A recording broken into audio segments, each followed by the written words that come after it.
How is the human body like a car? The answer is that they both need energy. But while a car gets its energy from gasoline, the human body gets its energy from food. When we take in more energy than we use, it gets stored in the form of fat, and this results in weight gain.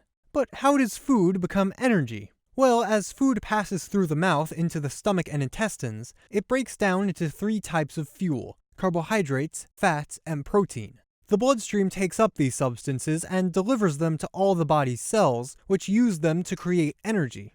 Fats provide more energy than carbohydrates, but over a longer period of time. Cells prefer to use carbohydrates because they give more short-term energy. If carbohydrate levels are low, or if long-term energy is needed, cells will generally use fats instead.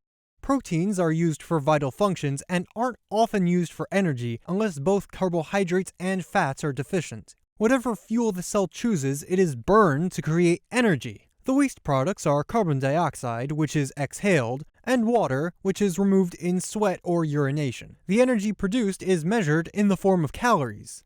We need calories to power our daily activities. The more active we are, the more calories we need. However, the body often has more calories than it can use right away. So just like how a car needs a fuel tank, the body needs a way to store energy for later. Some carbohydrates are stored in the liver and muscles.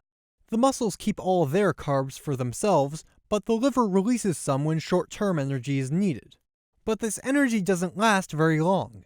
So most excess calories are stored in fat cells. When they store calories, they get bigger, which causes weight gain. This works great for long-term fuel storage. In fact, the reason why these cells can expand so much is because early humans had to go without food for long periods of time. In any case, when the body needs extra energy, calories are released from the fat cells and they shrink. But when the energy stored in these cells is not used, they accumulate in size over time. If they get too big, obesity can result, which has negative health consequences. Excess weight gain is the result of many complex factors, but overall, weight is gained when both the calories consumed and stored by the body exceed the calories used for energy. For weight to be lost, the body must use more calories than it both consumes and stores, thereby burning the calories stored in the fat cells. We burn a lot of calories just by being alive, but this probably isn't enough to tip the balance by itself. So to lose weight, there are two things we can do.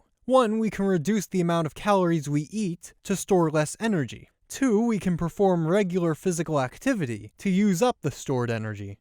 So that's basically how the energy from food affects our weight. The body isn't a perfect machine, but if it's treated well, you'll certainly get out more than you put into it.